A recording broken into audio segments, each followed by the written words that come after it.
The black tax, an additional financial strain or heavy burden placed on Black Americans by people and institutions who have conscious and or unconscious anti-Black bias. There is an incremental cost that we pay as citizens. Higher mortgage rates, higher rates on auto loans, just for who we are. We have 6 million less jobs, 1.4 million less businesses, 1 trillion less in revenue, $8 trillion less in wealth than we otherwise should have within our community. I think you'd agree that it's time for a change.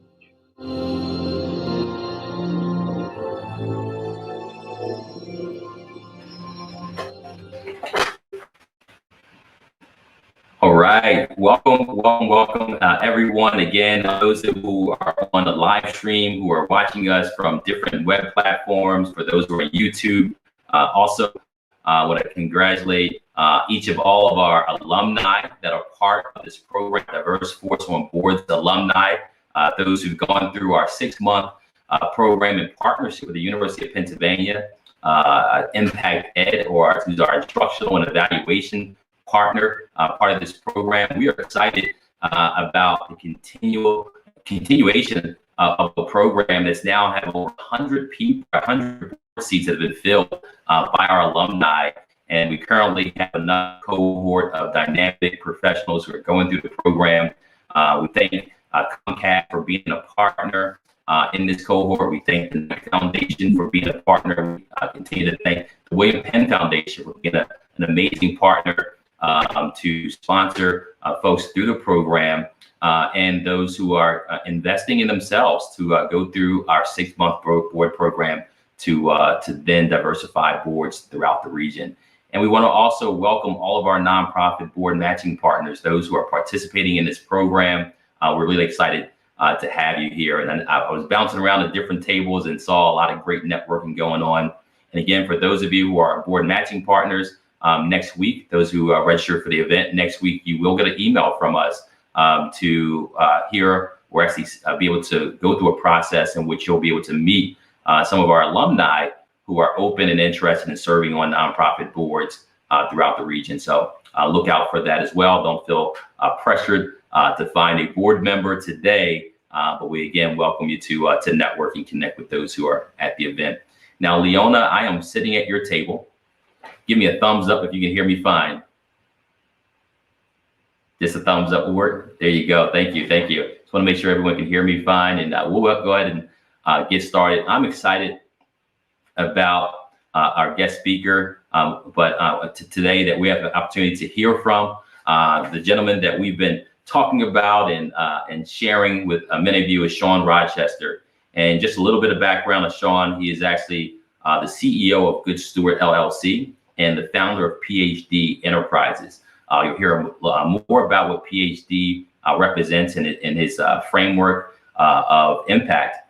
And I tell you, Shawn is not only an author of the book, The Black Tax, he's also a highly and high demand speaker. And I tell you, when I came across his YouTube video that has now over 1 million views, to my understanding, this gentleman, really caught my attention, and just really how he articulated some of the challenges that African Americans have gone through historically until today. So I believe you're going to get a lot from this presentation. After this event, for those who are in the platform with us, there is a QR code in the bottom right for you to share any experiences or any kind of insight that you got from this event, or any other opportunities that you've been to connect with other professionals or even match folks on your board as well. So without further ado, I'm going to bring to the stage Shawn Rochester.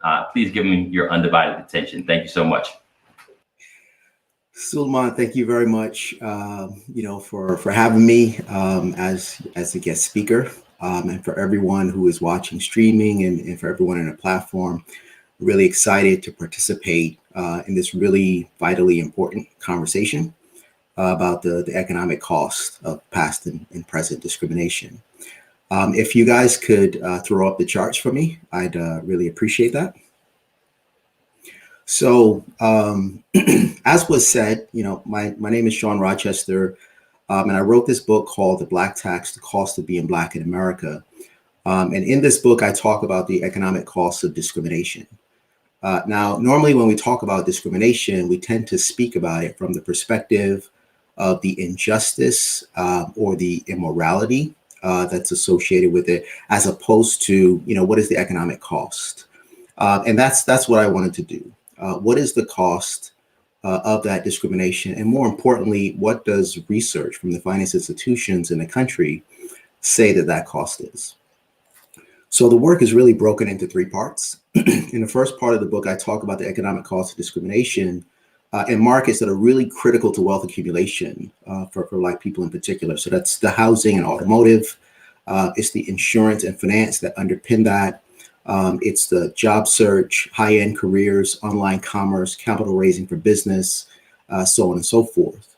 In the second part of the book, I talk about the past costs of discrimination from the time of slavery up until the present, just really walking through practices that we may or may not be familiar with and looking at it from an economic perspective. In the third part of the book, I do a summary of, where are we now economically? And then I introduce an economic framework that's called PhD.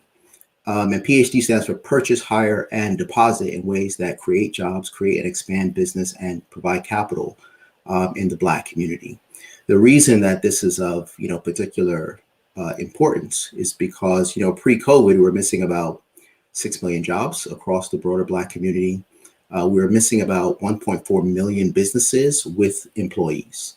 So you may know that there are about 2.56 million Black businesses. What a lot of people don't realize is only about 4% of those have any employees. That 4% generates about 70% of the revenues from all of Black enterprise, roughly about $100 billion, and employs about 1 million people.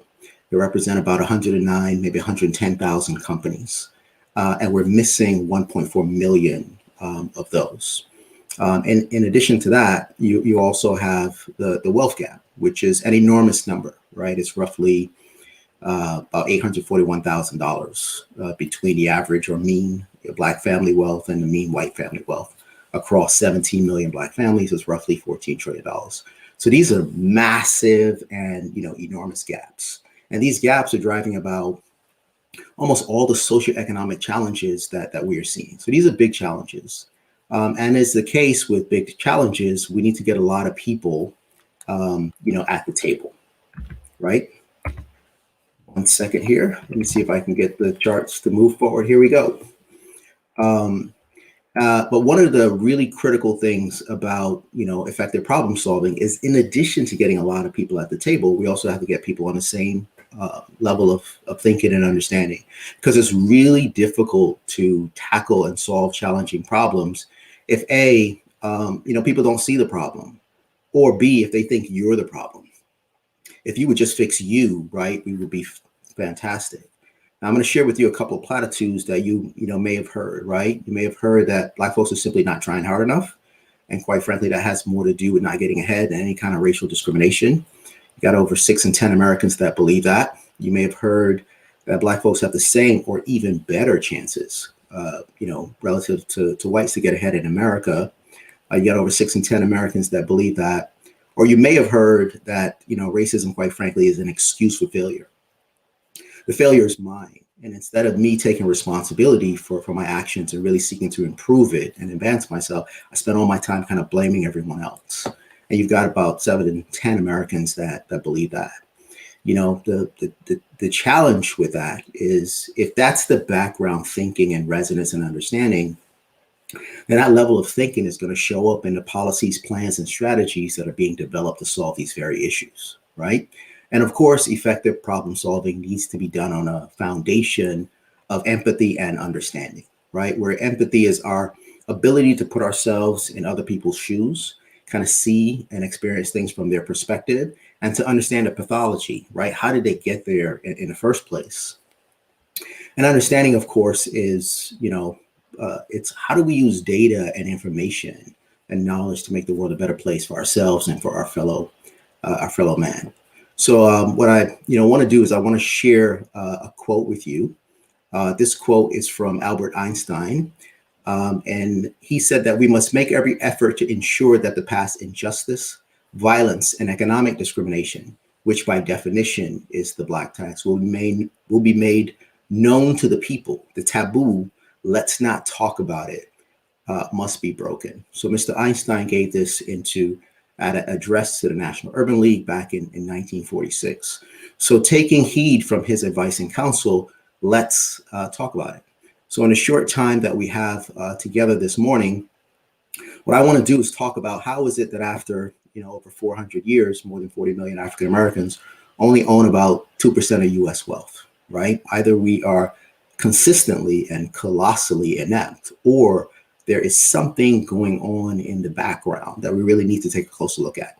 So let's do that. So what we're going to do is I'm going to go back to the time of slavery. I'm kind of going to walk through to the present to help articulate and illuminate on some of these issues. I'm not going to describe the horrors of that institution, but what I am going to do is look at these things from an economic perspective, right? One of the first things I think we all need to understand is that slavery by definition is a 100% tax on your labor.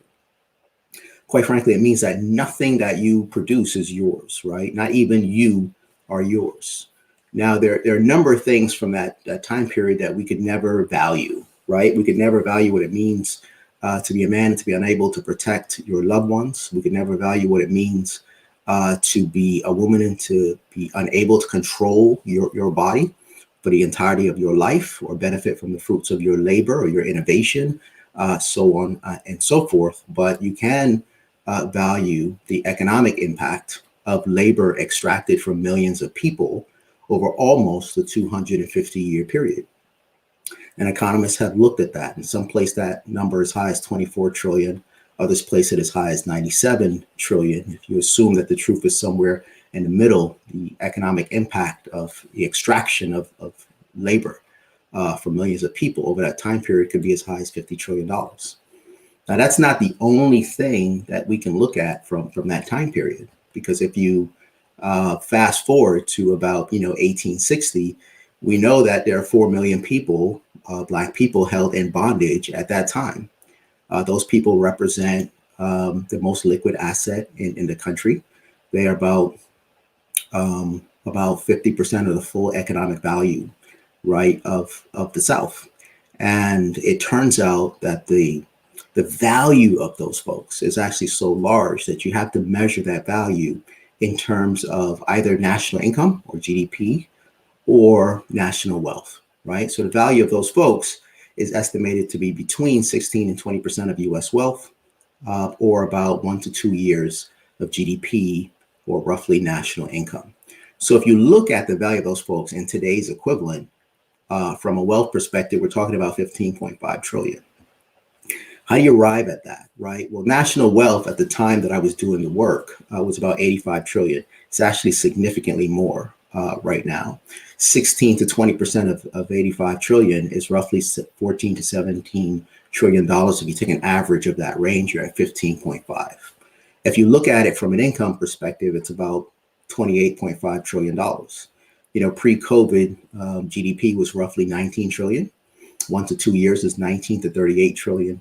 If you take an average of those two things, you're at roughly 28.5. If you take an average of those two independent ways of kind of coming up with the value of those folks, we're talking about $22 trillion, right? An enormous number. Now you could even take it a step further, right? And you can go back into 1839, and you can look at what Henry Clay is saying on the floor of the U.S. Senate, where he is estimating that the value of people held in bondage at that time was roughly about $1.2 billion. If you look at the work from Thomas Piketty, you can see that slave-related returns, or returns on slave-related investments, generated 6 to 8% returns on an annual basis. So even if we take something on the lower end of that scale, applied to that 1.2 billion, it's over $24 trillion in today's equivalent. And if you're unconvinced by Mr. Clay, you can go back even further into the 1810s, and we can look at what Thomas Jefferson and James Madison are saying about the value of those people held in bondage at that time. And they place that value at roughly 1 year GDP, which would be the equivalent of $19 trillion pre-COVID, or the equivalent of selling 1/3 of all public lands, right, in the country. So, no matter how you look at this, we're talking about really massive, difficult to comprehend numbers in terms of labor extracted and value of those, people at the time. One of the really interesting things to look at is what is the economic implication of that? Because at the time, we did the work, the value or the net worth of African Americans was roughly about $1.5 trillion. So we just established that the value of 4 million people held in bondage in 1860 was 22 trillion. The implication of which is 4 million people held in bondage at that time at 15 times more value than 45 million people who exist 153 years later. And that's just kind of the math associated with that. Now you could say, well, I get what you're saying, right? And maybe the numbers are a lot larger than I originally thought, but that was a long time ago, right? And there's been a tremendous amount of time since then till now to really advance and do well. Other people have come here, during that period of time, and they've gone on to do quite well.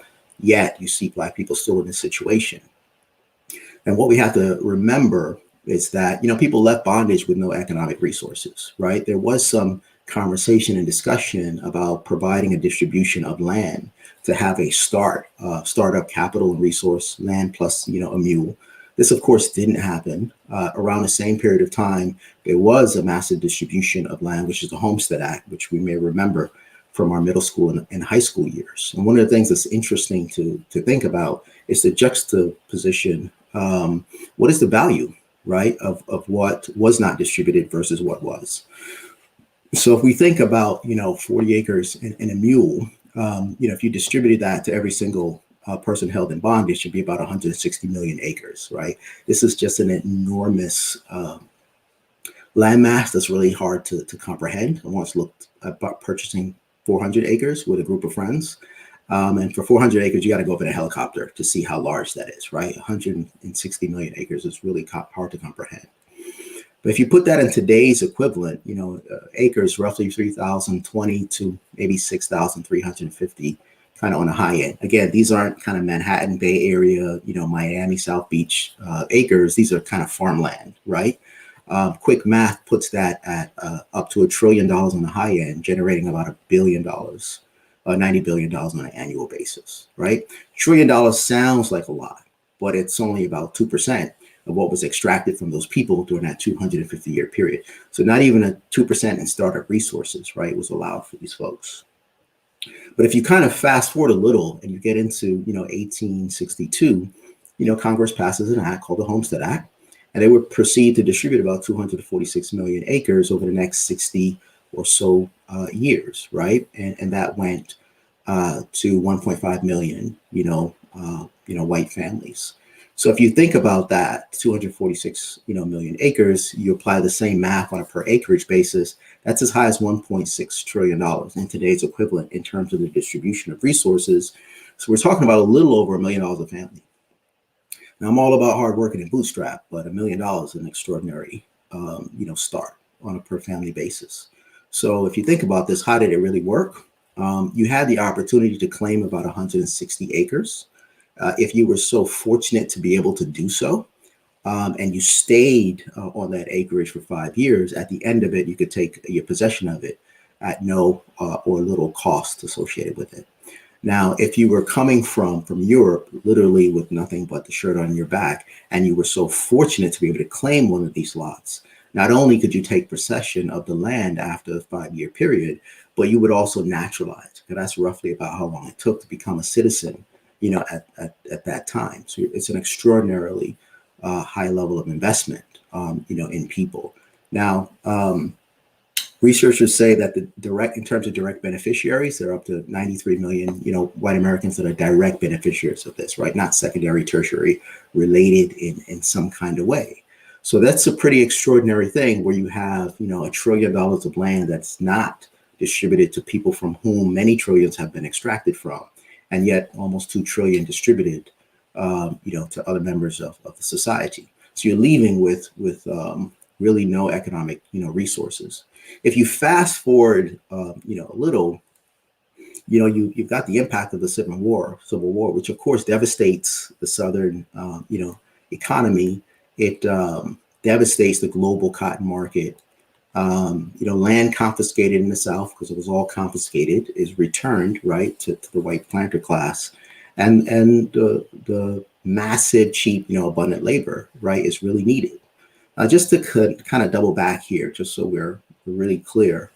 When we say the global cotton market is devastated, it's very important to understand that cotton at that time was like the equivalent of oil, right? It is the economic engine that's really driving the world. There's about 20 million people that are employed in this industry around the world. About 1 million of those people lose their jobs.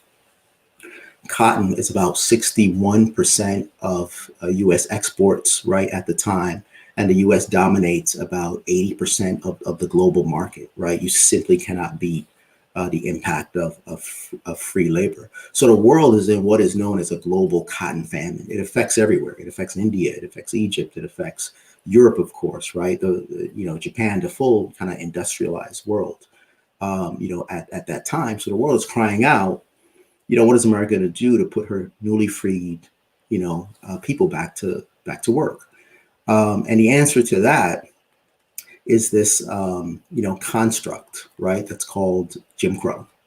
And Jim Crow is an amazingly nondescript name, right? Like, what is it fundamentally? And what it is a system of laws and customs that are designed to reinforce or reinstitute 100% tax on the labor of the sharecropper. Now, this may sound hyperbolic. You might be like, listen, I get what you're saying. I like the numbers. I like the research. But we know these people were poor. But 100% tax just sounds, like you're exaggerating. So what I'm going to do is I'll let you decide whether or not this was 100% tax, right?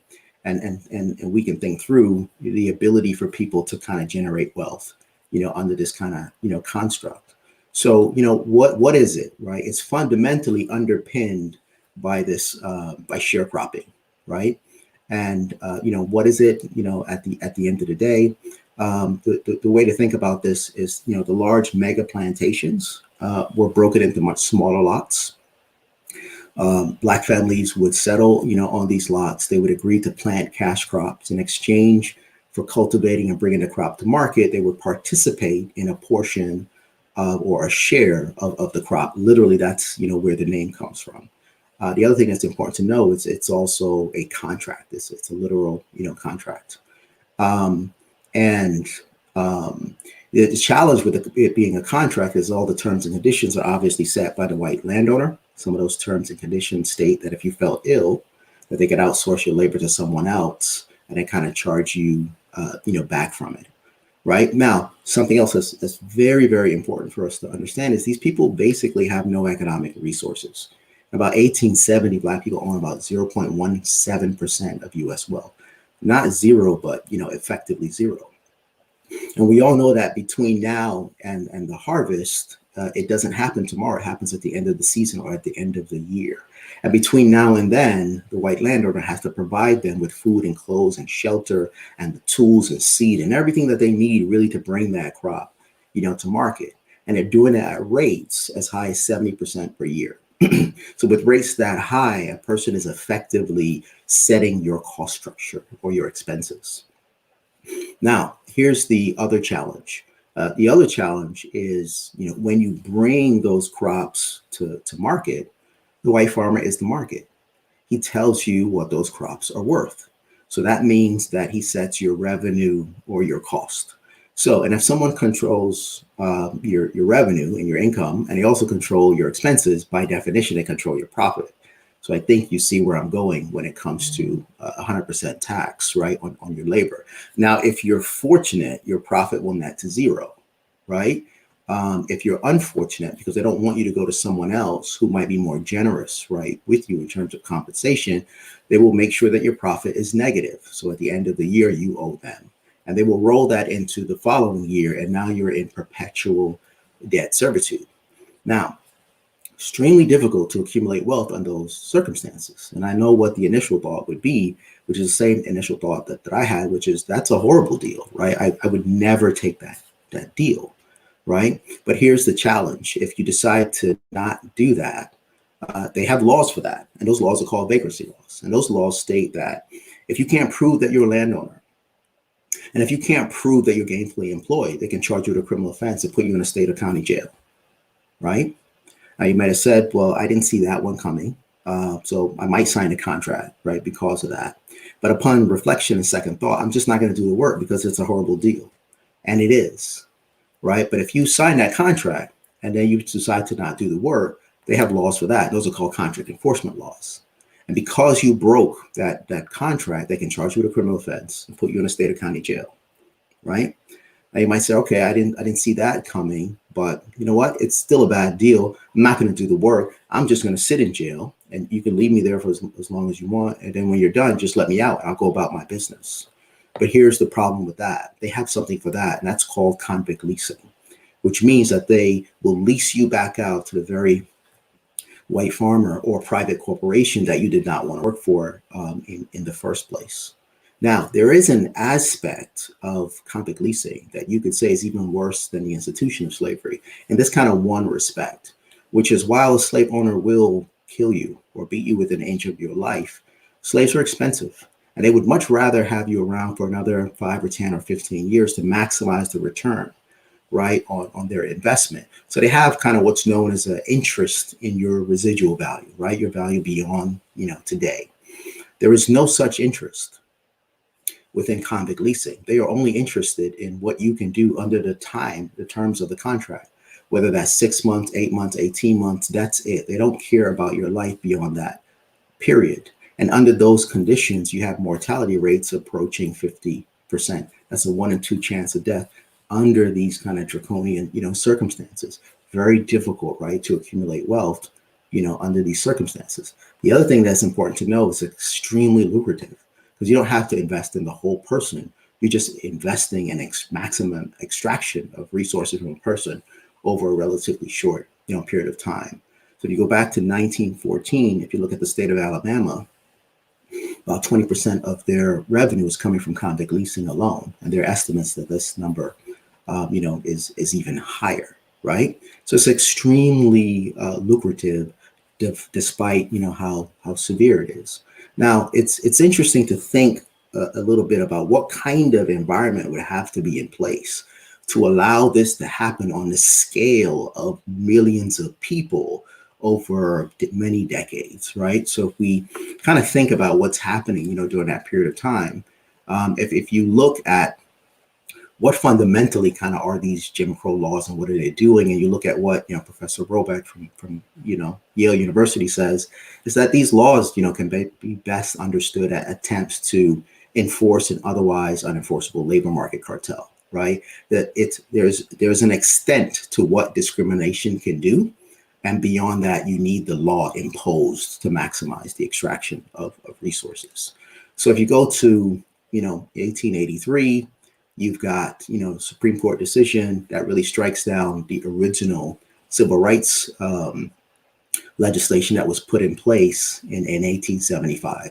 And basically what that legislation is saying is that the government has no right to prevent private citizens and businesses from discriminating against Black people, right? What's important to think about here and really let it resonate is that, we live in a capitalist society. And what that means is that the means and modes of production is in the hands of private individual and businesses.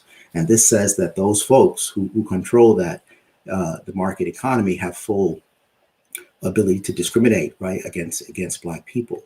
If you fast forward, you have the Supreme Court decision that we're all familiar with that pertains to separate but equal.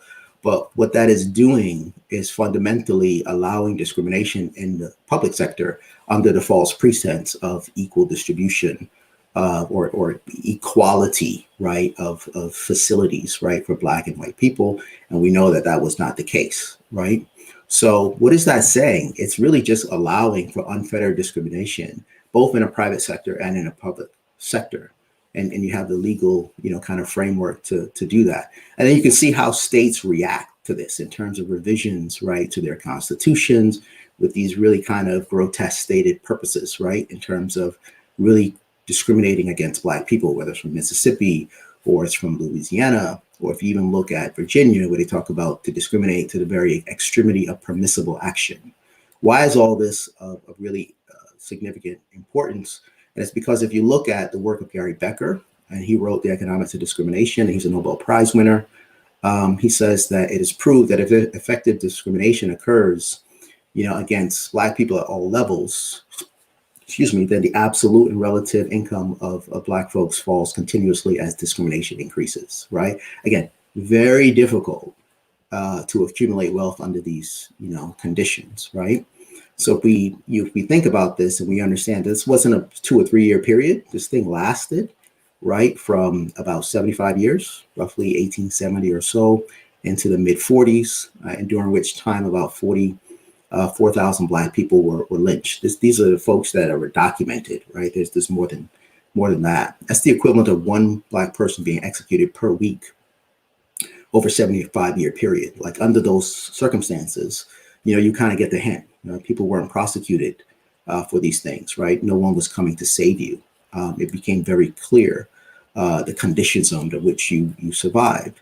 So when you think about this, right, that is the reimposition of 100% tax on your labor, right? And by definition, that is slavery. And that's why they call this period slavery by another name, right? So if you think about the extraction of, up to 50 trillion over the period of legal constitutional slavery, and this is another 75 years, roughly a third longer, you can argue that an additional 15 trillion was extracted from these folks during that period of time. So when in 1860 to 65, you have the impact of the Civil War, the emancipation of people held in bondage, and white landowners losing about $22 trillion in value. But then over the next 60 to 75 years, they would proceed to claw back about $15 trillion of that.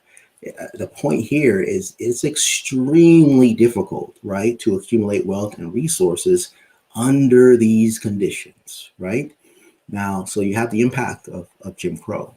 Now, you can rightly make the argument that not everyone was under this regime, right? There were some people who were not.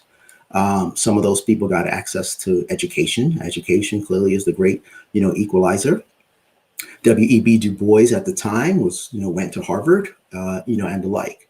And I get that. But we have to kind of understand the context, right, from the period of time, because the focus was not on investment in Black people for intellectual prowess. The focus was on labor.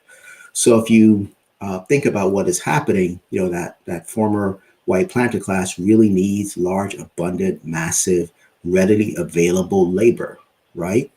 There is a clear drive to kind of expand public education that is desired, rightly so, by small white farmers and of course newly freed people for themselves and their children. White landowners were less interested in that. They obviously used private systems to educate their children, but they needed the cooperation and support of smaller white farmers. So they agreed to the expansion of public education, but with the intention of rerouting resources from Black children, to white children.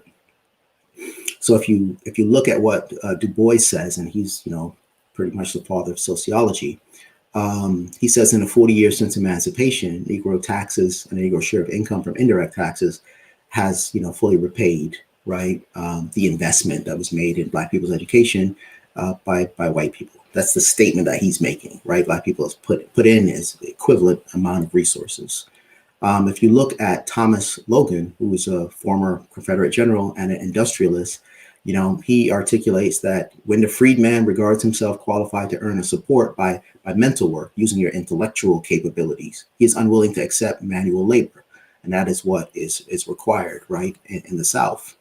If you go to 1914 and you look at, William Baldwin, who's a president of the General Education Board, you can think of that as like the Department of Education before Department of Education. What he states very clearly is that the South needed Negroes educated so that they could be the best possible laborers, right? With the right kind of education, Negroes will willingly work menial jobs, right? And that will open up the opportunity for Southern whites to do the more expert labor, right? So what we're talking about is a massive underinvestment in human capital development of millions of Black people. And if you go to, 1917, it's only about 64 public high schools in the South for Black students. Again, that's not a district, right? That's across the South. And most of those are built and owned by Black people. They're clearly appendages to churches, right? And other structures like that. If you look at what's happening in the North, in New York as an example, right? In 1920, in the New York City public school system, they're spending 50 times more per child, 50 than South Carolina is spending on a Black child under their segregated system, right? So you got people who may have come from Europe, if they settled in that area, 50 times more is being invested in their human capital development than a Black child in a segregated South. If you go to the South, for every dollar invested to educate, a Black student, you've got 5 to 8 that are being invested in a white student. This is not rocket science, right? If we do this in our families with our own children, one is going to be impoverished, right? The other is going to go to Harvard. If you look at, teachers, Black teachers are making 25 to 34% on the dollar of what their white peers are being paid for teaching the same, curriculum. Again, very difficult to accumulate wealth under these, circumstances. And white students, of course, are getting 50% more years of education by, age 25 than their Black peers. So the impact of this, right, if you look at, the economics of discrimination, what, Professor Becker says is that, he's saying in the last 50 years, right, so this is the first half of the 20th century, Negroes have advanced little in relative occupational hierarchy. So you open in more factories, you have more janitorial, right, unskilled labor for Black people, not more sophisticated, roles. And researchers say that, if you kept the discrimination in the marketplace the same, but you actually invested equally in the children through the educational system, that alone could have cut the wage gap by, up to 50%.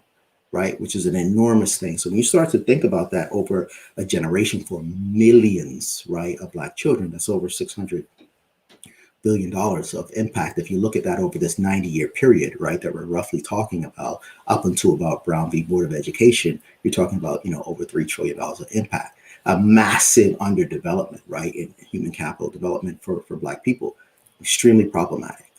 Now, so when you got the impact of education. Now, you could make the argument, and rightly so, that back in the day, you didn't really need an extraordinary education to do well, right? We all have a story about, a great grandfather or, grand uncle who had a third grade education, extraordinary work ethic, worked extremely hard, built a home, did well, right, for his family, and investing in housing is critical, right? And housing clearly is the great wealth builder, right? It's part of, it's the bedrock of the American dream. The country is extremely serious about it and invests, right, in making that dream a reality for millions of people. And at the time, the federal government invested the equivalent of $1 trillion today in subsidizing home ownership for citizens, a wonderful and terrific thing that had a large impact on creating kind of this property middle class that really never existed, anywhere before. The challenge with that is that less than 2% of that went to Black Americans, right? And during that period, you had over 20 million European immigrants who came to the US. And after they naturalized and became citizens, they had access to all those resources. And Black people largely did not, right? So when you think about, the FHA, I won't go into redlining, but it's, the federal government created the mortgage as we know it. They guarantee the payments of citizens that allow banks to take lower down payments. 20% comes from that. Have longer repayment terms is where the 30-year comes from, and to have, interest rates that were reflective of this kind of reduced risk. They didn't do that for Black Americans because of discriminatory practices.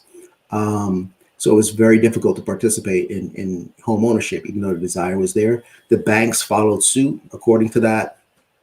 If you wanted to work directly with the developers, they follow suit as well. You know, realtors wouldn't participate in transactions, especially if Black people wanted to move into, you know, better resource, you know, white communities. And even residents signed covenants amongst themselves saying that if they sold from a particular community, they would only do so to other people who are, you know, European or kind of Caucasian by definition. So you've got a wall, right, like a phalanx that's preventing you from participating. And probably the greatest building vehicle that the world, you know, has ever seen. That may sound very, you know, qualitative, but what we can say in a very concrete and definitive way is that between 1930 and 1960, less than 1% of all mortgages in the nation went to Black people.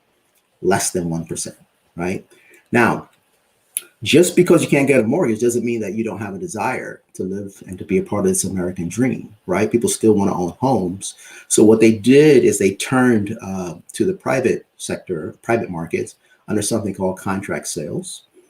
Because these are private markets, people don't have to have appraisals. So you've got houses selling at 2x the price. You got extreme, you know, interest rates associated with it. But the worst part of all is that you're not accruing equity in the home as you're making your kind of installment payments.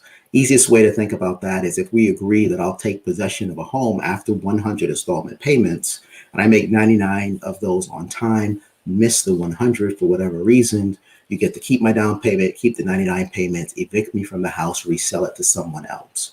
And I've accrued no equity, right, in that house. And I was responsible for the maintenance and upkeep. So it's very, very difficult, right, to accumulate wealth under those circumstances. Researchers estimate that if you go into the 1950s and you look at the greater Chicagoland area, that up to 85% of all real estate transactions that happen for Black people in that area, which is a massive area for people migrating and fleeing the tyranny of the South, was done through this very construct. Very difficult, right, to accumulate wealth. Under that, if you say, listen, just kind of hunker down and kind of stay where you are in your various communities, this will pass. Even that is challenging because people are being corralled into these smaller urban kind of ghetto communities is the word that they would use. And it turns out that the rents within those communities are 50% and more higher versus the rents outside of it. Now that sounds completely non-intuitive. Why would the rents in a place that's less desirable be higher than places that are clearly far more desirable? And the problem is you've got millions of people, right? Over 6 million Black people are fleeing the tyranny of the South. They're moving into northern cities. They're unable to move into better resourced white communities, and they're being forced into these, you know, highly concentrated urban centers. And then what, of course, happens when the demand for housing rises faster than the availability for housing, the price goes up, right? So then you have rents that are higher in those areas. And if you look at, you know, 1960, the Federal Trade Commission did a study, and they found that goods and services sold in these areas are selling at 3x the price of goods and services, same goods and services sold outside the area. Again, enormous economic pressure, very difficult to accumulate wealth, you know, under these circumstances. If you say just kind of hunker down and work hard, which is what people do, and you look at labor market discrimination from the late 20s into the early 60s, the estimates are there's about $1.6 trillion of impact to Black people. That's in 1983 dollars, right? If you bring that forward today, it's over 4 trillion, right? Enormous challenges and pressures. And then if you look at the work from, you know, economists from, you know, the University of Bonn in Germany, who kind of studied wealth gap, you know, in the US post, you know, World War II, what they observed is, you know, there was no progress in reducing income and wealth gap between Black and white households over that, you know, roughly 70-year period.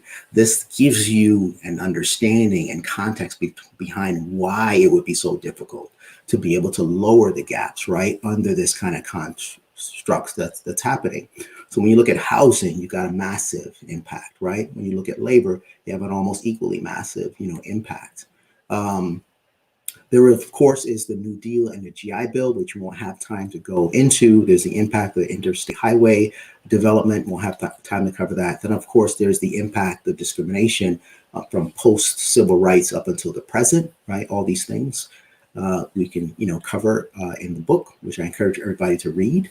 So we kind of talked about this continuum that would lead to the current state, right?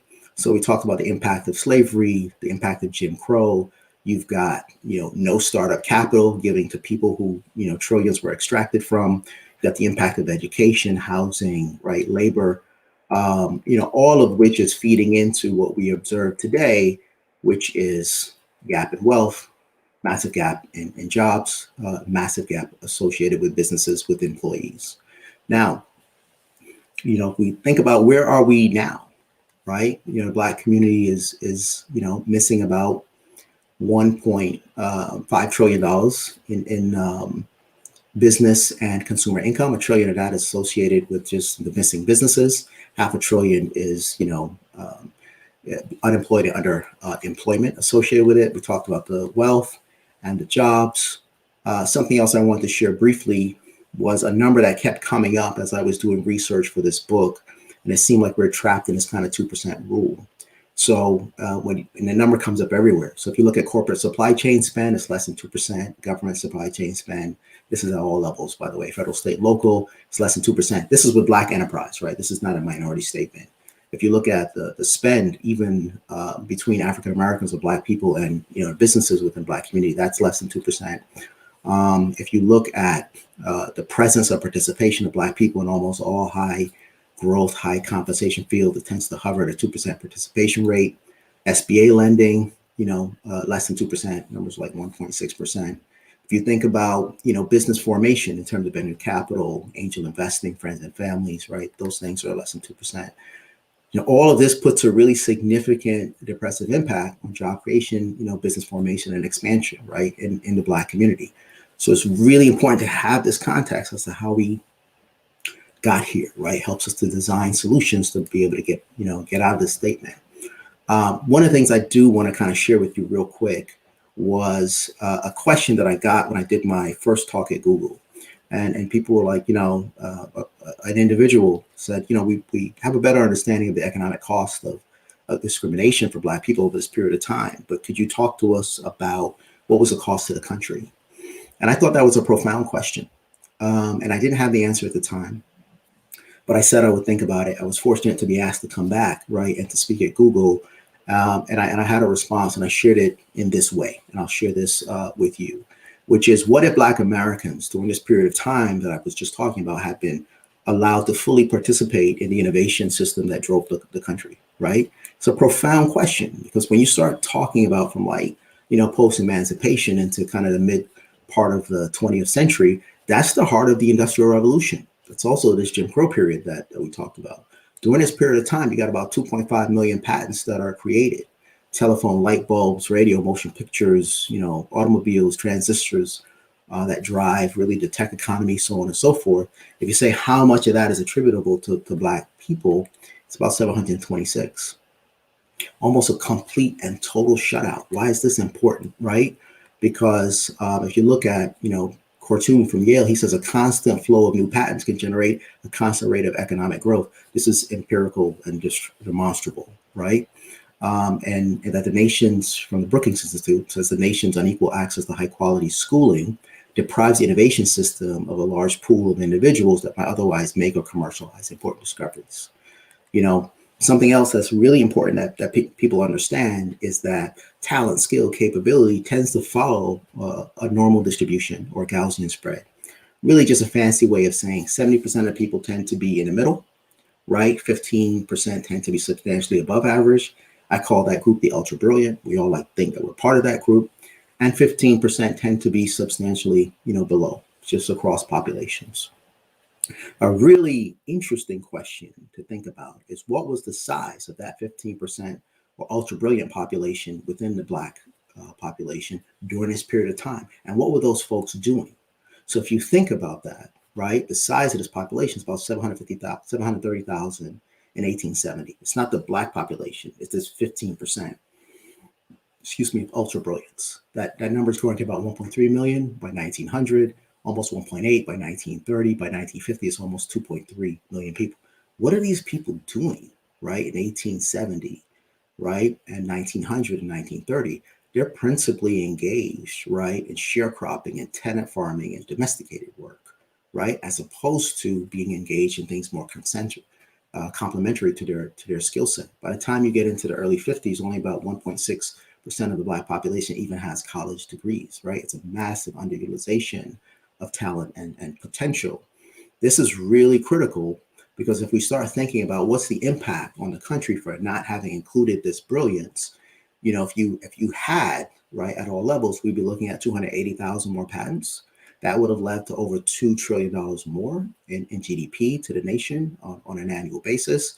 McKinsey has, you know, done their own work, and they said if you close the wage gap, you know, over the decade following that, it would generate about, you know, $1.5 trillion on an annual basis, and it would be over $9 trillion more wealth, right, associated with the economy. And if you look at the flip side, which is what if, you know, white Americans had experienced that level of trauma, right? Which a professor from Michigan State University did an interesting study, and it said, what would be the impact on innovation, right? And if they had experienced a similar Jim Crow type trauma, that could have resulted in a reduction of patent creation by 40%. Which 40% of these things can we afford to not have, right? It'd be 1 million less patents. That'd be almost $8 trillion impact on GDP, and over $30 trillion impact on national wealth, right? Professor Becker notes in the economics of discrimination that both parties involved in discrimination pay an economic price for it, both the discriminator and the discriminated. We see what that price has been for Black people, which is massive and enormous and hard to conceive, but the cost has also been extraordinary, right, for the country, you know, as well. So I want to kind of pause here and share 2 quotes with you as I kind of conclude this part of the presentation. And this one is with, you know, Mr. Einstein during the same conference, and he says, the worst disease under which the society of our nation suffers, in his opinion, is the treatment of the Negro. You understand, based on this presentation, why he might come to that conclusion. And Emperor Selassie, in his speech to the United Nations back in 1963, said, the basis for racial discrimination has been economic, and it's with economics that these evils can be overcome. You know, I agree with that statement. So there we can, you know, pause, you know, take some of your questions, talk about the PhD economic framework, talk about, you know, solutions and the need and importance of specificity. Thank you, guys. Shawn, again, dynamic presentation. I'm sure was very enlightening for many people, and we do have a few questions that have come through the chat that I'll pose to you. One came from Kathy inside the platform here, and you know, she asked, "What are your thoughts on housing grants recently approved?" And this is a local kind of a grant program approved in Evanston, Illinois. Is this a good model for communities thinking about reparations for our nation? So yeah, I'm not, you know, an authority on the details of what they came to. I think they came to the conclusion that they're going to do $25,000 grants that would go towards housing. I think it's symbolically, it's a great step. But we have to be careful when you start talking about reparations. I just want everybody to understand, you're talking many trillions of dollars, right?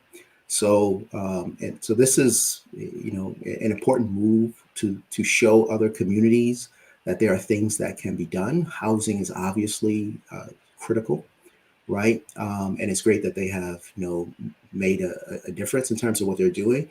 But I'm also very focused on scale, which is, are the things that we're doing commensurate with the gaps, right? And not just measuring them from what I call the zero state. And the zero state is literally zero, right? We haven't done anything, we've done something, and that's a good thing. Does it kind of have the scale that's necessary to transform the impact? So I like the directionality, I like the clarity, I like the specific nature of it, right? This is clearly towards Black people. This is clearly reparatory, right? In terms of its language and not some kind of other funny language. But I think the scale needs to be much more. It needs to be, supported by the state and the federal government, and it needs to be significantly larger, right, for Black people in general. But it's a good step in terms of setting a direction for other people to see and know. Awesome. We have another question here from one of our alumni, Clinton Johnson. He's actually, in full disclosure, he is a GIS, geographic information systems expert with Esri. And he says, have you ever put the data on the map to show to show or visualize the full impact of communities across the country? I'm assuming when he says put it on the map, not exactly sure what you mean. It might be, I'm not sure if he means like take the impact and spread it across locality, right? So you can see how it's divvied up across, with states and communities. If that's the question, that I haven't done that. I think that would be, a great idea. It would be what you have to capture is that there's full integration between North and the South, during this, right? So people might think it's just hyper concentrated in the South, but the South has a massively cheap, abundant, available labor force that is driving raw materials and economic activity for the North, and the North is funding it, right? So it's important that cyclicality be well understood as well. But I haven't done that. I think it's a great idea. Awesome. I will connect you with Clinton as well. He's enlightened me on just the power of geography as well, down to the census tract, to track impact and really cross reference census data and all kinds of input to really see the impact on communities, down to neighborhoods, which is really, really powerful, and storytelling around that. I think you bringing to life some of this data with that kind of horsepower, if you will be really powerful. So thank you for that question as well. Someone said, I'd love to hear your thoughts about solutions, which I think sets up your framework around economic development. Yep. So thank you thank them for that question. So the first thing I wanted to get into is let's think deeply about what the framework needs to look like, right? Because we have three massive gaps. We have gap in wealth, obviously, which is the accumulated impact of that. We have a gap in jobs. We have an anemic business infrastructure, right? 4%, right? Have employees, and they generate 70%, and that's 1.4 million that's missing. Then, of course, you have the missing, employment numbers associated with that. So the impact of solutions and policies and plans and programs and investment needs to have a direct stimulative impact on job creation, business formation and advancement, and capital availability and affordability in the Black community. I call that the PhD economic framework, right? And we're thinking about that as individuals and corporations and institutions as to how we purchase, right? That's our spending as individuals. That's our spending in terms of our supply or procurement chains, right? That's how we leverage our collective balance sheets in terms of where we put our financial resources. Are we putting them in, Black banks and credit unions, CDFIs, other, small community, banks that have a forward-facing, active lending, posture in Black communities, and how we are making sure that Black people are properly represented, right, on payrolls, right, at all meaningful levels, and not hyper concentrated and the lowest kind of compensated areas. So that's that PhD framework, right? What it helps us all to do is to measure the efficacy of the specific plans and programs that we kind of put in place. And I'll talk a little bit, if you allow, about the importance of specificity, right? Even because we can say, let's invest more in kind of women businesses. And I think that's phenomenal, wonderful, double, triple, quadruple down on that. But if we look at kind of those businesses that are, women-led, that have employees, say how much revenue does it generate about 1.2 trillion. If I ask how much of that is coming from Black women, it's like less than 2%. Right? So the implication of that is, as you're putting resources in there, for every $100 you're investing in there, it's not until the $99 that you would see a Black woman participating and benefiting from it, because you don't have specificity, right? Even though the intention is right. If you say the same thing about our Latino brothers and sisters, I would agree, double, triple, quadruple down on it. Let's do more business with those enterprises. But if you say how much revenue are those businesses driving that are large enough to have employees, it's about $380 billion. If you ask the same question, how much of that is from Black people within that group? Again, we're at this 2% number.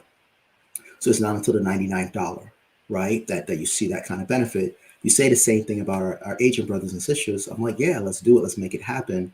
they're generating about 628 billion for their businesses that have employees. By definition, there's no Black people in there.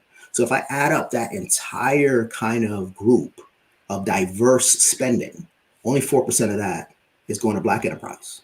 That's the importance of specificity. Now, everybody who's doing that has the right intention, right? But we got to align intention and actual outcomes. And to be able to do that, you have to be specific, because we know that programs that are well-designed, well-functioned, well-funded, and well-executed, and that are specific have transformative economic, outcomes. So specificity is really, really critical. Awesome. Awesome.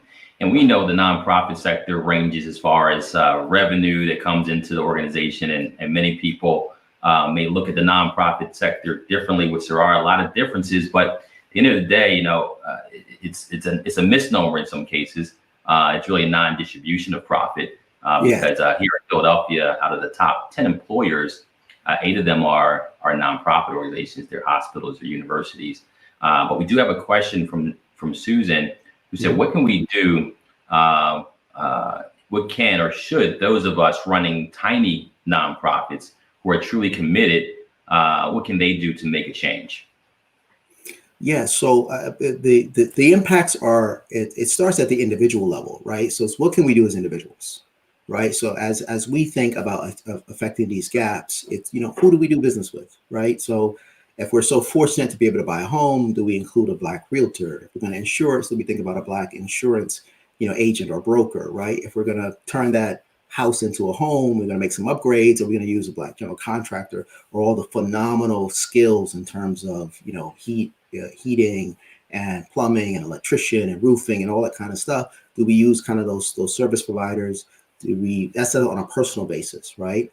When you think about even in the procurement, right, that we're doing, even if it's as simple as facilities, right, or the food that goes along with it, or who helps you with your back office, right? Who's the attorney that you work with? What's the accountant that you're working with? The idea is when possible and where possible. We're not trying to boil the ocean, and nobody here has the mandate to solve all of these problems, by themselves. But it's to the extent that you can have impact, right? Let's kind of make sure that we have that impact, right? With the choices that we make and the availability of quality that we can employ, right? This is really critical. And I agree. People massively underestimate the impact, right? And the size, right, of kind of like the nonprofit sector. And you can correct me if I'm wrong. I think we're talking like 20%, right, of kind of like, activity, right, that's happening in terms of employment and the like. And it is non-distribution of profit, but you have massive, payrolls. There's balance sheets, right, associated with this. There's procurement that's associated with this, right? It's a terrific way to have a multiplier effect, right? When we're in communities, are we an offtake part? Are we using resources like within those communities, right? Are we procuring services? Are we hiring folks that are there? Are we putting our resources back into financial institutions that are actually providing the liquidity that we need? So we have a multiplier effect, right, on our actions. That's huge. And Shawn, it looks like Lisa here, she asked about the new stimulus, and you talked about the New Deal that happened decades ago. Today, we're in the middle of, that kind of investment from government in communities. We're seeing some of the disparities as far as some of the PPP dollars and others. How do you see this stimulus as a way to advance and potentially close the wealth gap as well? Yeah, I think the stimulus is more oriented in trying to not exacerbate the wealth gap, right? Because, there's massively high levels of unemployment. The problem with the stimulus is it's not specific, right? So it doesn't deal with the disproportionality of the negative outcomes associated with Black communities, right? It's kind of like a generalized program that's based on income levels, right? And by the way, which is not a great way, because we know that, Black families with college degrees have equivalent or less wealth than white families who make considerably less, right? And who have, high school degrees and the like. So I think the stimulus is great in general for the nation, right? They're trying to put some resources into communities. We could kind of talk about that offline. Like I would have done things differently, right? Because you actually want to prevent the situation that we're in. It should have been much larger initially, right? So you didn't have the massive levels of kind of laying people off. We could have provided those subsidies kind of early. You actually need to have a plan to be specific, to deploy resources into Black communities, because even in the best of times, Black people are facing extraordinarily high levels of discrimination that has a tremendous financial impact. So in the worst of times, if you're not specific, it's just hyper exacerbated. And we've seen all of the articles and the data in terms of the funds distributed from the PPP, right, and others. So in general, it's a good thing to kind of stem kind of the kind of economic disaster. I don't think it's large enough per family, and I don't think it's specific enough when it comes to dealing with people who are hyper disenfranchised, right, even on a normal basis, and certainly from a historical basis. And that needs to be a significant, part of it. And that's to prevent the gap from widening. And the gap is widening. Like, let's be absolutely clear.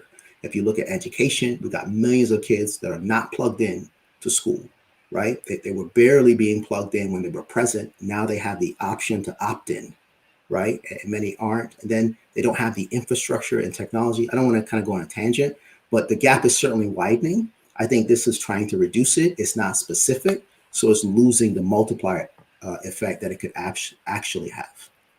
Mm-hmm. And you spoke about kind of historical disadvantages up to kind of the civil rights movement, if you will. We're seeing a lot of these things resurfacing, obviously, in 2020 with all the incidents and this unprecedented kind of pandemic, if you will, that's widening the wealth gap. Can you speak to maybe what your book talks about kind of in current times, things that you've seen as far as current inequities that exist in that Black tax that exists today, maybe with mass incarceration, as well as with those who have the degrees and are unemployed and underemployed at a disproportionate rate in businesses that have been lack of capital, whatever those things are that you may have touched in your book that people can read to get more details. If you could give them a highlight of that. Yeah, so I start off talking about, like, what is the underlying driver of this, right? And the underlying driver, right? Firstly, what is this? This is the discriminatory actions that have a financial impact on Black people.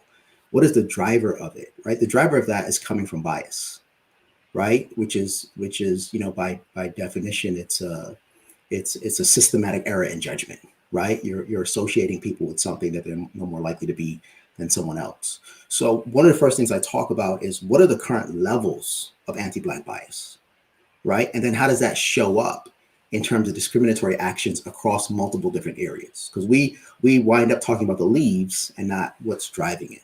So the levels of bias are actually quite high. If you go back to some research that was done back in 2012 by, I think Chicago, Michigan, Stanford, Associated Press, a bunch of different places, what they found is across the American electorate, if you look at, conscious bias, like, exactly what you're doing, anti-Black bias in particular, it's 51%. You look at unconscious or implicit, you don't mean it, but it's still happening, it's about 56%, almost 6 in 10. If you look at the work that Harvard has done, on studying kind of implicit bias, right, unconscious, they have that, implicit association test. Many of us may have taken it. It measures kind of like our anti-Black bias levels. They actually call it automatic white preference, which is a wonderful way of saying kind of anti-Black bias. You've got 75%, right, of people who are taking that have anti-Black or automatic white preference. Citigroup's research said that for the white people that took the test, and by the way, millions of people have taken this test, right? It's at 85% levels. So the question is now, how does that manifest itself? And it manifests itself in housing in terms of you'll be told about less houses, you'll be shown less houses. That's kind of hard to put a price on, right? Given that it's just kind of wasting your time. And but then, when you're, getting a quote in terms of interest rates, right? For getting a mortgage, if your name or there's some indication that you're Black, you're going to be treated like your credit's 71 points lower, which is quite dramatic. you're much likely to be denied, right? Three times you're more likely to get an interest rate that's higher than you should get, according to your credit score, right? We looked at the last kind of, economic, downturn. You saw higher fees, right, associated with Black communities and also with, Latino communities. And then you've even seen, in the news, we have lower appreciation rates, right? Because the home is all about what's the cost of the home to maintain and how much does it appreciate, right, over time. And per dollar, it's like 18% less appreciation, right, for people who live in high concentrations of Black communities. And then you also see that there's downward pressure that's being put on Black homeowners in terms of appraisals, right? You guys have probably seen some of the studies. If you add all these things up, it can add another $340,000 of cost to the purchase of a home by a Black person. That's $450,000. So you have what's driving it, which is this kind of anti-Black bias, right? You have the economic impact, and then you have the reality that that's taking cash flow out of your ability to affect your family now and affect your community now, and your ability to leave a legacy, right, for future generations. And the same thing shows up in the automotive market, which is actually quite massive, right, for Black people. We buy 5 million cars a year, right? And it shows up even in the job search, which you've seen, like the impact of a name could lead to 50%, less callbacks. That as you increase the quality of the resume, if the person thinks it's Black, then the desire for that person doesn't go up, right? So you increase the strength of the institution, quality, experience, depth, all that. For the white resume holder, everything's the same, goes up by 30%. For Black people, it doesn't go up at all. You need 8 more years of experience to overcome that. So this is showing up, in many different places. When it comes to interaction with the police and the criminal justice system, the issue is that Black people's presence is interpreted differently, right? You are interpreted as a threat and a danger. Things that are really important for like male executives, height is seen as a very, very positive thing for leadership, but that's only, for white male. That doesn't apply to like Black males. It's generally seen as something that's more threatening. And even if you look at the stop and frisk data that was done from New York City, it is a direct correlation between the height of the individual and the level of time, the amount of times that they're going to be stopped and frisked. So this is showing up, in the present, right? It is showing up in education. It is showing up in healthcare. It is showing up in criminal justice. It is showing up in the loans that we're getting. It's showing up, in the funding market, venture capital, kind of so on and so forth.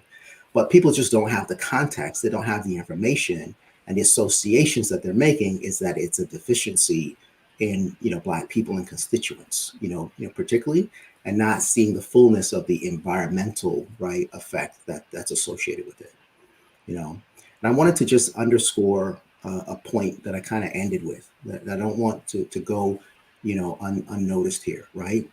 That when we think about, we saw what the opportunity cost was of not including the brilliance, right, of Black people. This shows up in all kinds of institutions, right? We know that you get better performance when you have diverse groups. The data is very clear on that. It is not because it's the magic of including, just a bunch of different people in the room. What you are effectively doing is including the brilliance of formerly excluded populations, right? In the many hundreds of years that led up to this point, there was a very well stated association that there's a hyper concentration in that brilliance in one group and in the male aspect of that group, right? That's not the case, right? It's scientifically not the case. So if you walk into a room and you see a hyper homogeneous group, by definition, it's extremely difficult to be producing at the highest level, right? Because you're excluding the brilliance of formerly excluded populations. And that's a massive issue, right, for Black people who face anti-Black bias from all non-Black groups, including Black people. So just to be clear, we have biases against ourselves that play out in terms of how we kind of, work and cooperate and do business with each other. So this is really important to formulating effective solutions. So we don't feel like or think we're doing people a favor, or this is some type of just exclusively triage work, right? There's more in it for all of us in terms of performance and in terms of impact. Awesome. Well, Shawn, we're at 10:45, and it was just a dynamic presentation. I'm sure people can continue to ask questions. There are more questions as well on the platform. What I would like to do is, as we transition to the next stage, is we want everyone at their tables to just have a discussion about what you shared and ways that they can begin to take action right away. And to expand on your PhD kind of framework, DiverseForce, we created our own framework that we consult with organizations around. And I want to really expand people's perspective of what DEI can look like. We want to make sure that from a board level, as we are serving on boards, that is much broader than just hiring people of color or African Americans, or just branding them on a website. So we have these domains of DEI for everyone to think about. Some will be more germane to your organization than others, but to really think about this in a strategic ways, particularly from a board level.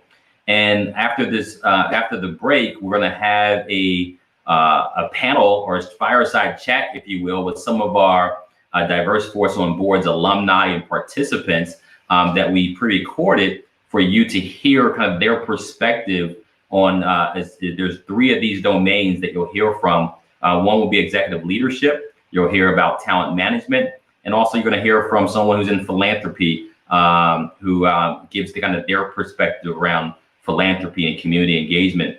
But these are the domains, and I believe that diversity starts at the board level. That's where you have an opportunity to institutionalize diversity across all dimensions of the organization, from executive leadership to talent management. You think about sourcing talent, screening talent, selecting who's going to be part of that final slate of candidates that the leadership will assess, and making sure that throughout that process of onboarding, integrating, engaging that talent, mentorship, sponsorship. So that's all in talent management, things to think about. Succession planning. You think about organizational culture. From a board level, it was Peter Drucker who said that culture will eat strategy for lunch. I say lunch, breakfast, and dinner. If you don't have a pulse on what the culture is of the organization, many times we're in this ivory tower and don't really think about the culture of the organization, thinking that's just a management responsibility, but it's important from a board perspective that we understand that and how things are shifting demographically, that 44% of the population, of the millennial population, are people of color. Okay, 75% of our workforce will be millennials soon. So when you think about these seismic demographic shifts that are happening, it's so important to have a pulse on what's going on within the organization as well. Your product, your service portfolio, or programs, is another way of saying that for nonprofit organizations. Your procurement and supplier diversity, your marketing and communications. How are you internally and externally communicating your values and your brand and demonstrating that through your marketing and communications? When you think about community engagement and philanthropy, and making an impact in the community, how are you engaging? Are you doing that authentically? And you'll hear Aaron Corbett Wright speak about that. Public policy and advocacy. We understand that nonprofits have to have limited engagement, but there's a way that you can make sure that you are impacting policy, public-private policy, and advocating for policies that are going to advance communities of color as well. And then your investments, for those of you who have endowments, who make investments or pensions, and where those dollars are living. Are you thinking about ESG aligned investments, environmental, social, and governance, organizations that are responsible in those respects? When you think about the social aspect of ESG, it directly impacts for-profit organizations and how they are treating their employees and how they're advancing diversity, equity, and inclusion from the boardroom to the mailroom, if you will. So your dollars can have an impact even in investments as well. So that's an overall. We could bring Shawn back really quickly, just for him to finish any final statements and his perspective on kind of these domains of DEI, and then we'll go to the breakouts for folks to talk about next steps and ways that they could impact some of these areas as well. Yeah, I agree and double down like on what you're saying. The impact of the nonprofit ecosystem is massive. It's being led and run, and the day-to-day work being done by some of the most passionate people, right, that you have, and really powerful and well-connected folks. I'm grateful for the work that you guys are doing in DiverseForce, right, and having this transformative impact. Your partners that are working with you for doing it, and all of the clients that you have that are looking to you to help them, get diverse talent, right? And I also want to make sure people get Black talent in that diverse talent pool there, because the impact is transformative, right? There's a multiplier effect on the amazing work that can be done right across nonprofits, large and small. So I'm excited about that. Kudos, for you and the whole ecosystem that are kind of working with you. Again, the pie is bigger, the impact is more profound, and you have a multiplier effect on solving the very problems that we are trying to address in terms of leveraging payroll, balance sheet, and supply chain, right? And thinking deeply about culture, because you're 1000% correct that culture will eat everything, right, for lunch, and having this being part of the culture, right? There's more in it for all of us as we include the brilliance of formerly excluded populations. Awesome. Well, thank you so much again, Shawn, for participating today. We're honored to have you here in Philadelphia and beyond, for those who are plugging in on all the different social platforms. And I did see Dr. Sunil Cornelius, who's part of our cohort 6. He's a cardiologist, and we won't have a chance to talk about this, but I think he brings up an important point of addressing the mental health and the effects of the traumatic experiences of kind of post-slavery and some of the things that happened for generations, if you will, and how to significantly close the health gaps that are happening within our minority communities. Definitely a conversation to have as well, and not to overlook. So with that, we're going to ask each and every one of you to go back to your tables. For those of you who are joining us by live stream, please, it will be quiet so that folks at the tables can have conversations with each other. But would love for you all to go back to the tables that you're at and share your stories, what you got from this conversation, and what maybe ways that you can make an impact. And also, we have this QR code here where anyone who's live or actually in this event, if you could share your story, what you learned from today's experience, you'll actually have an opportunity to press the button and then do a quick video and share your experience or insight that you've gotten, or any wins that you've had as a result of being a part of this conversation, or boards who are part of our DiverseForce On Boards program as well. And our alumni, I want to hear all the stories that you guys are having. So with that, we'll go back to the tables and we'll be back. We'll actually put it in the chat what time we'll be back. Thank you.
I am very excited about this portion of the presentation. Excited to introduce 3 individuals who are cohort members of DiverseForce On Boards to our alumni, and one is going through our current cohort, cohort 6.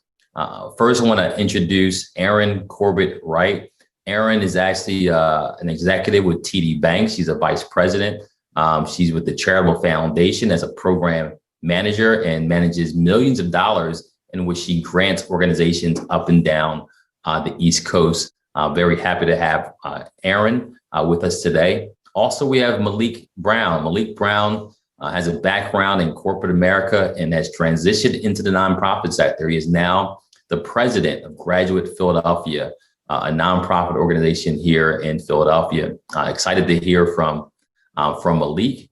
And last but not least, we have Monica York. Monica has over 25 plus years in recruitment services. She is currently the director of recruitment, leads our recruiting services for DiverseForce, in which we've worked with dozens of clients over the last couple of years around helping to provide a diverse slate of candidates for executive positions. And Monica's going to share some great tips for organizations to understand how to attract and recruit diverse talent. So first, I'm going to go to Malik. Malik is actually our sole panelist, who is actually a nonprofit executive in the nonprofit space. And Malik, you've actually transitioned, as I mentioned, you've transitioned from a corporate position with a, with a serious trajectory, financial trajectory for yourself, but decided to transition into the nonprofit sector. I'm curious, what inspired you to actually transition into the nonprofit sector? So first of all, Suleiman, thank you so much for having me today. I really appreciate the opportunity to offer my voice and perspective and experience. So to your point, yeah, I did start early in my career with Accenture, a prestigious management and technology consulting firm. And I wanted to, at that point in my career, get some of the business pedigree that I thought would be helpful for my long-term, career mobility. Always knowing that I wanted to have more of a social and community impact, with an organization in which that could be my work every day, right? Whereas in the private sector, I was volunteering here and there, but didn't get a chance to kind of make the impact that I wanted to do on a daily basis. And so after about 5 years with Accenture, actually, the Great Recession of 2008 and 2009 hit. And it was actually the year that my first daughter was born. And so it was one of those things where it wasn't my decision, but sometimes we're kind of, pushed into our destiny. And so after, being laid off, after 5 years with Accenture, I thought to myself that was a great time to pivot into the nonprofit sector and actually make a decision that would be, the space where I kind of planted my flag and really started to kind of, grow some roots. And so I transitioned and went to the United Way. And at that point, the United Way, was a nice sort of transition because it was a bigger organization. It had a lot of the, similar, practices and culture of a corporation. But it also allowed me to understand philanthropy and to understand sort of the philanthropic landscape here in Philadelphia. And for me, understanding that I wanted to help people through the levers of education, workforce development, living wage employment, it was sort of the first sort of stopping ground for me along a longer trajectory of ensuring that those that were most vulnerable in our society had the right education, had the right type of skills training, and had the right type of employment that will allow them to live out their best life.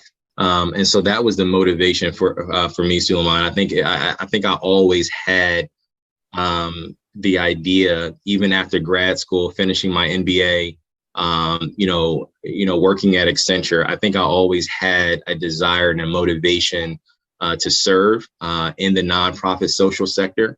But I wanted to make sure that I had the right skills so that I could be most effective. And so it took some time in the private sector to kind of get the business acumen and to get the kind of pedigree needed so that once I made the transition into the social sector, I had all the right skills to make me an effective leader. Awesome. Thank you for sharing. My next question is, Shawn talks about the black tax. Can you share with us in your experience as you've been in the nonprofit sector, transitioning from corporate, you did not ascend directly to a presidential role. Could you share some of your personal experience and when you may have experienced a black tax in your kind of career trajectory? Sure. So again, thank you, Suleiman, for having me. It's a great question, one that I know that we all sort of explore and examine, in our homes and with our, close friends and mentors. First, let me say that, this is, something that I think has sort of historical roots, right, in context. I think as people of color, there has been a history in which we've always had to sort of run faster, jump higher, meet, standards that weren't always fair or consistent with our counterparts, right? So I think there is a historical context. I think part of sort of our survival, I think we have, as people of color, I think we have adopted sort of a mentality that we just, that there is going to be a black tax and we just have to figure it out and it has to be a part of our journey, right? I think we're getting to the place now in our society where we're starting to push back against this idea that there has to be a black tax, right? That we have to create more equitable systems so that there's just a fair playing ground, for everyone. Now, understanding that we're not there yet, I certainly have had my share of sort of this notion of the black tax, right? The idea that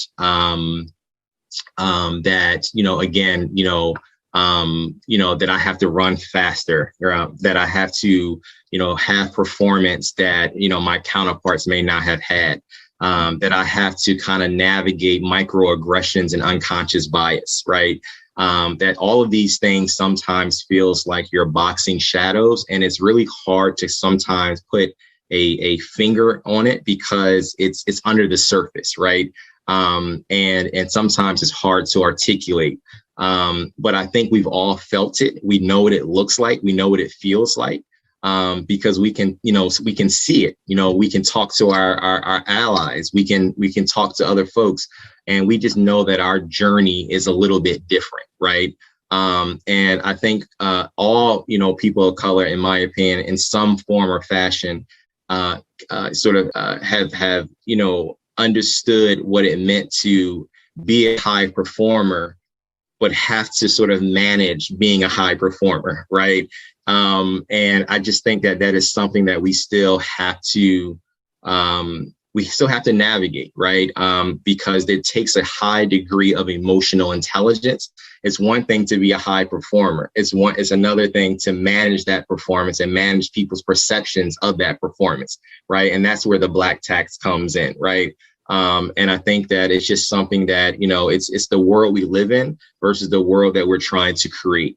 And as long as this is still the world we live in, I think we have to equip each other through programs like this with the essential tools that will allow you to navigate people's perceptions and people's biases and people's microaggressions until we get to the point that we have more equitable systems where we don't have double standards, and that it's just one standard of performance in order for folks to, move throughout their careers and to get into roles of higher leadership.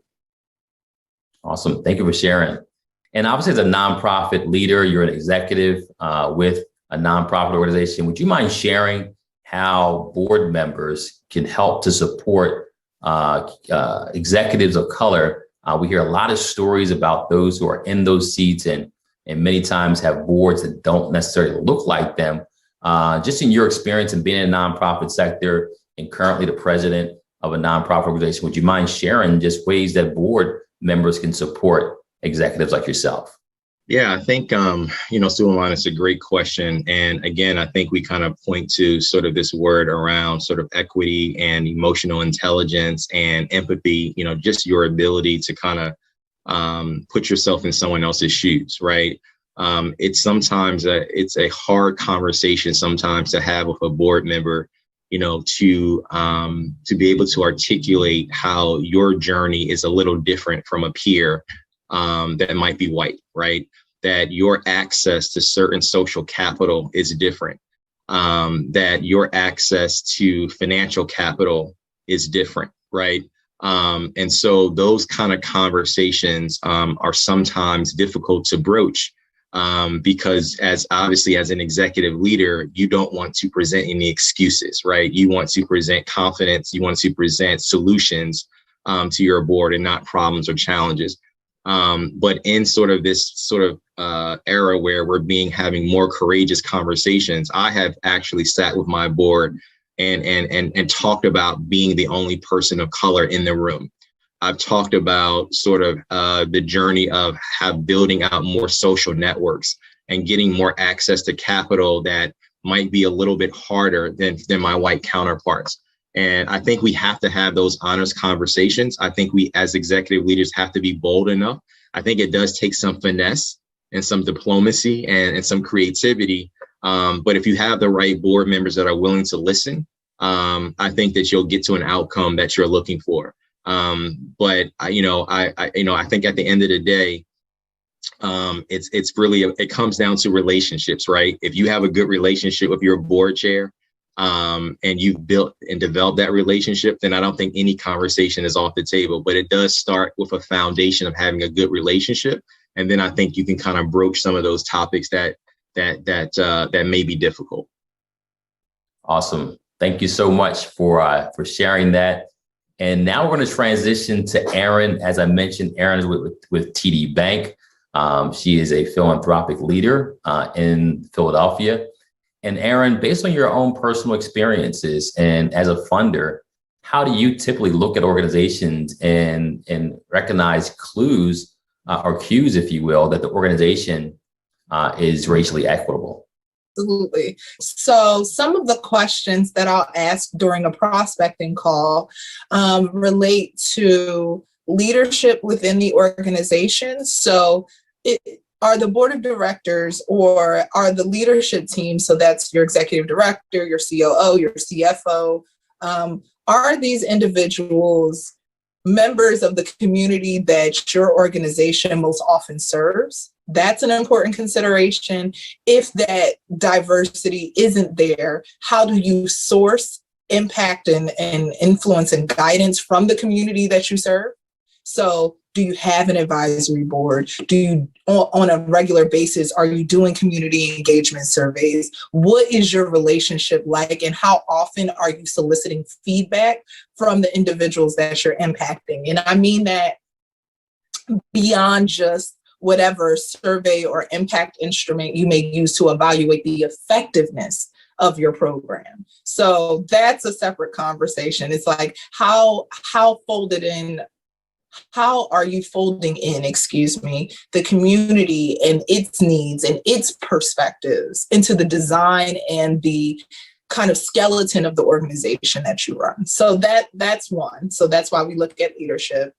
Two, looking at program design, right? Are there specific call outs around cultural competency? Are there program features that may be nuanced to best fit the needs of the beneficiaries that you're trying to target?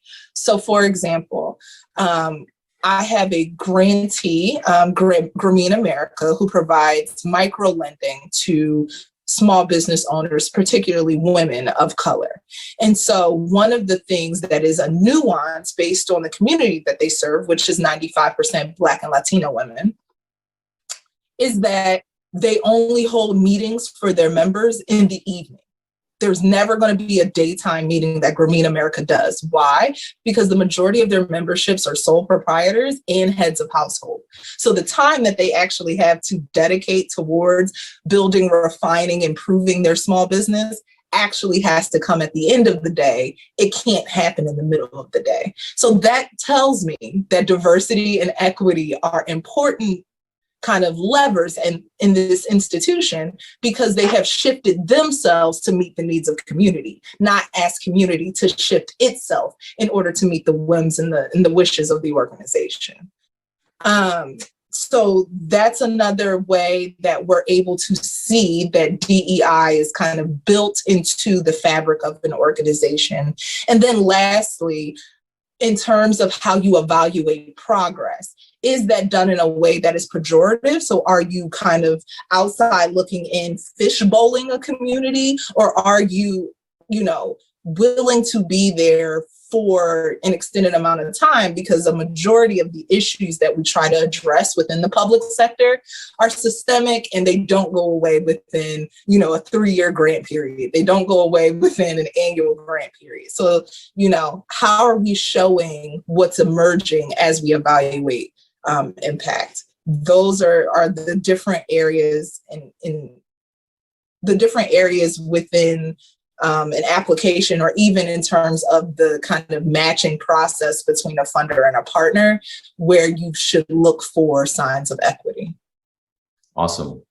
Well, you kind of touched on my next question. I'm curious, do you have any other recommendations or best practices around how organizations can make a more of an impact in communities of color? Absolutely. So one of the very base level ways, regardless of size, that you can begin to make equity kind of very explicit in your model is community engagement surveys before you go to market with a product, right? So just to talk about this from a business perspective, before you go to market with a product, you got to make sure that the people who your product is for, who your target is, that they actually want it, can actually access it, and that it actually meets the need that you're trying to fulfill. If we do that for a water bottle or a pen or an iPad or a car, stands to reason that programs where we're trying to lift people out of intergenerational poverty, programs around, education, housing, like really big, meaty issues, we have to product test that just as much as we product test any other thing in our life. So community engagement surveys, regardless of size, are a great first step to say that our organization is serious about equity, and we're thinking about what the community needs straight from the community's mouth. Mm. I think being really considerate and thoughtful about what your evaluation practices and methods are. So does it make sense, for example, for you to have a survey instrument as your evaluation lever if you're operating a nonprofit that works with children? Children cannot respond to surveys, right? You have to go to a parent for that data to be statistically sound. So a survey may not make the most sense. It may have to be an interview. It may have to be a focus group. However you decide impact, should be measured for your organization, there should, that tool should be reflective of what's best for your beneficiary, not what's necessarily easiest for you as an institution. So that's another way.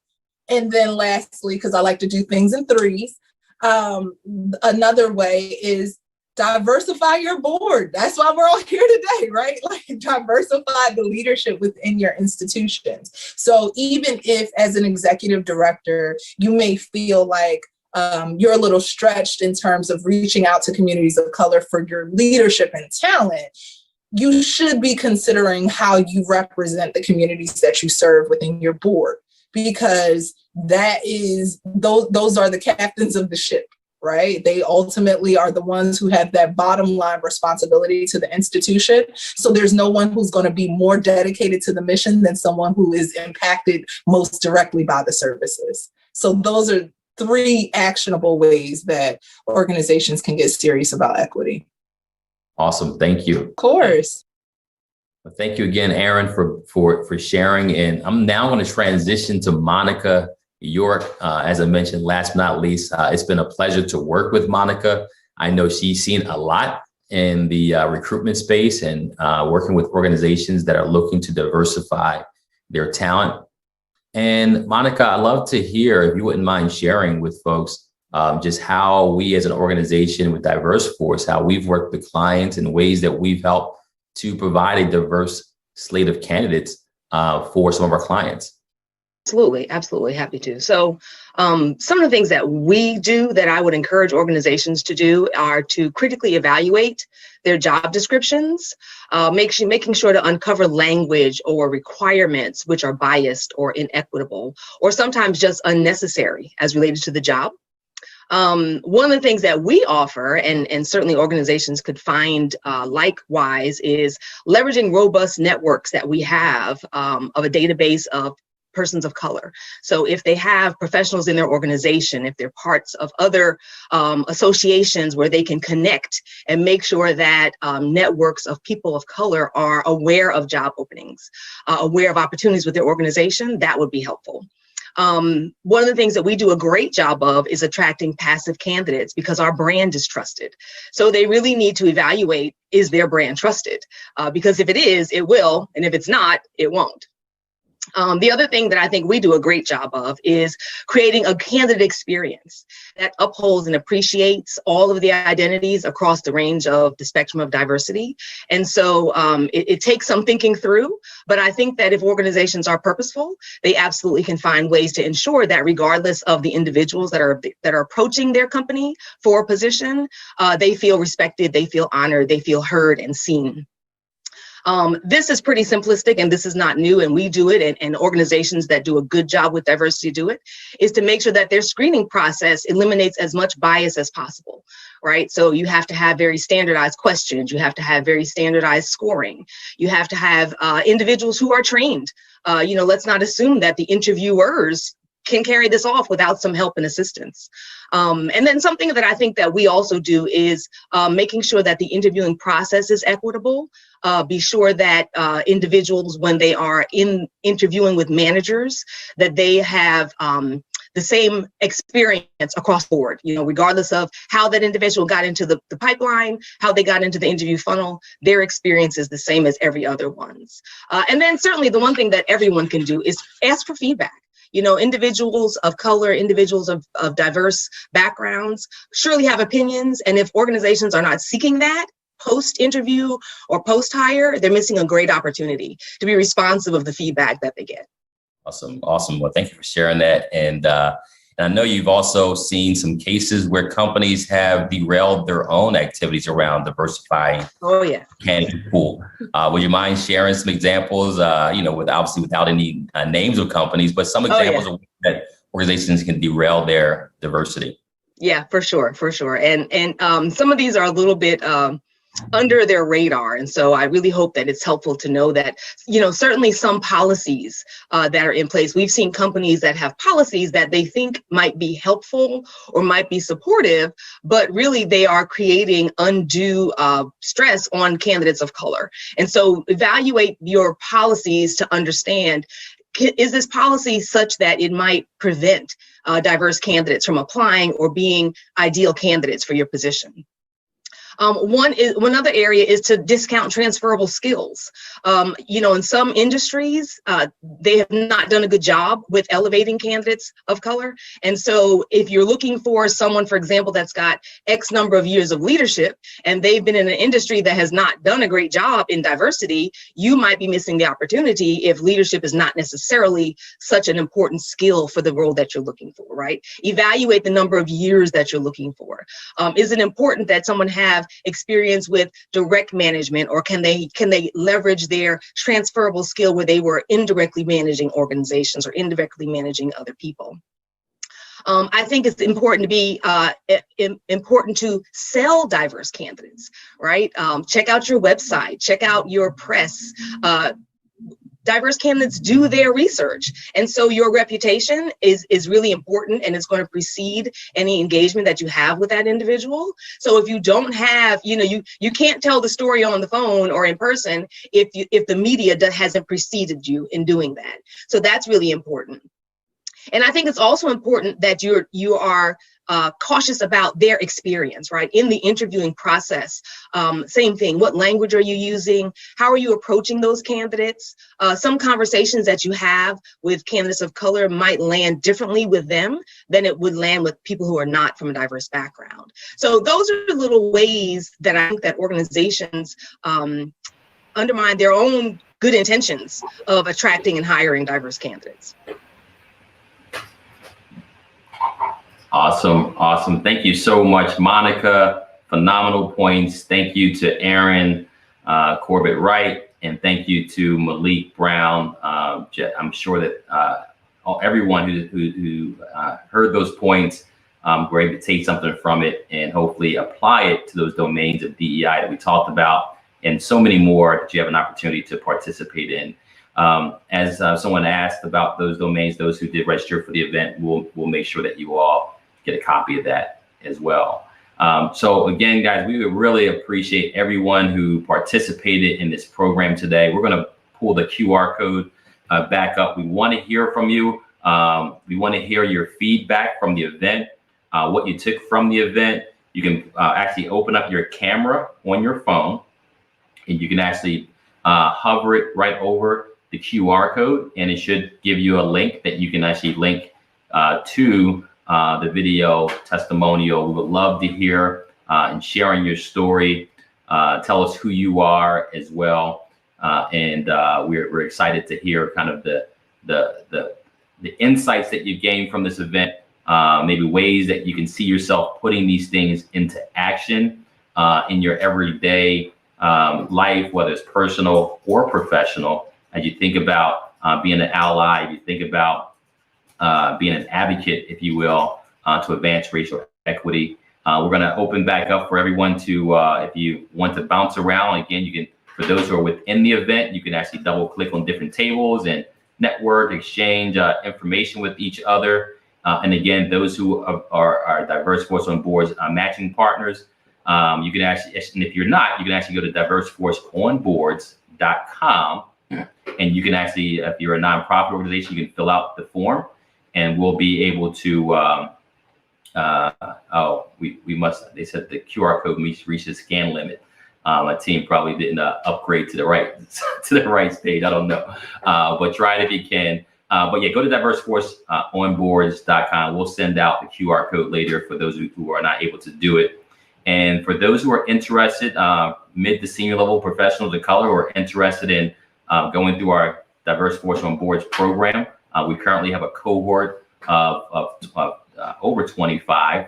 We'll eventually have 160 graduates. We're excited about that, and we're continuing to grow that here locally and nationally, and appreciate all of our partners who are sponsoring. Some companies are sponsoring talent into the program. Comcast sponsored 10 people into the program. Accenture sponsored folks into the program. Johnson & Johnson, Janssen, sponsored folks into the program. Capital One sponsoring people into the program. Knight Foundation, we thank them so much for their ongoing support and partnership. So many great partners. And again, Shawn talked about investing in our talent. Not only is it an opportunity to invest and get the cultural capital that you need for boards, but it's also investing in the intellectual capital, the social capital, in Black and brown talent, so that we can show up in more places and be able to advance and really strengthen that pipeline from cradle, if you will, to the C-suite, which is something that we're really passionate about, because we believe that, to Shawn's point, that our value is in our diversity, that we've missed out on so much opportunity. And he talked about GDP, that the pie could be much bigger if we invest in our talent. So with that, thank you again for all investing your time. That's one thing you can't give back, but we appreciate you spending that time with us, whether it was live on a platform or within our platform here. I saw a lot of great conversations that were happening at the tables and text messages that are coming through the chat right now. So definitely check out the chats and some of the organizations that are mentioning themselves there as well. So with that, have a great rest of your day. Again, stick around for the QR code. If it's not working, go to our DiverseForceOnBoards.com and send us some information as well. All right, take care.